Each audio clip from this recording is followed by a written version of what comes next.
One of the great things about India is this tremendous interest in education. People talk about it all the time. Most parents aspire for this for their children.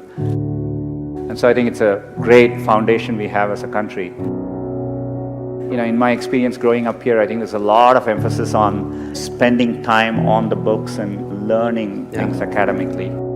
I think there's a lot of pressure to follow set lanes throughout your career. You're in high school, you're thinking about college. A lot of times when I was younger, people would say, this person didn't get into this college or something, and that's the end of the road. I mean, life is so different from that.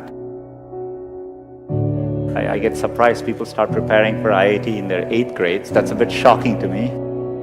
I get very surprised people come to IITs and immediately they are thinking about IIMs and so on.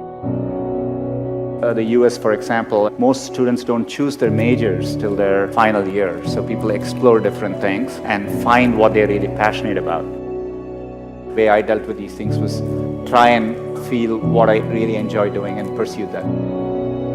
I would do what feels something like you like spending time on. I would use that as a yardstick and not feel the pressure to do what others are telling you to do. I've always wanted to work on computing, build computing products.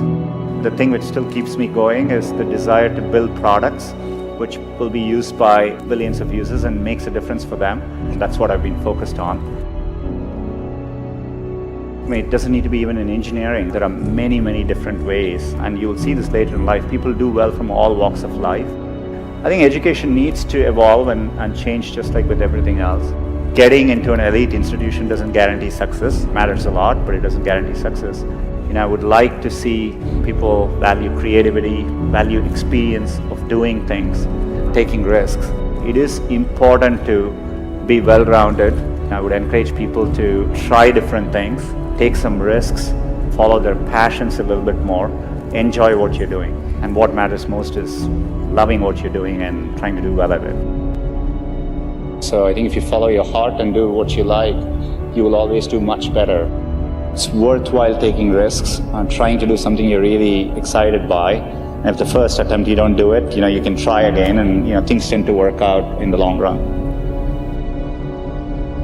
If you work on really difficult things, you're better off because you have no competition. Others aren't working on that difficult a problem. Even if you fail, you end up doing something great in the process. You want to aim high enough that you fail a few times. I think that's the natural part of the process. Setbacks actually don't matter. In Silicon Valley, part of the reason so many people start up a company is starting up a company and even having failed, you can wear it like a badge of honor. And I think that's important. Culturally, risk is rewarded. So I think it's important to keep your hopes, keep your dreams, and try to follow them. Most of how life plays out is up to you, not up to what happens outside of you. And I think it's important to keep that in mind and take the long-term view. Some point in your life, you have to work with people where you feel a bit insecure, because that means you're working with people who are better than you and who are pushing you. If you actually feel very secure in what you do, it means you're doing something comfortable and you're not pushing yourself. There are many, many times I've felt working with people in a group, am I doing enough? These people seem much better than me, and I think it's an inherent part of learning. And as a leader, I think it's really important to build organizations where people actually want to work together and trusting them to doing the right thing. And as a leader, it's less about trying to be successful and more about to make those people successful.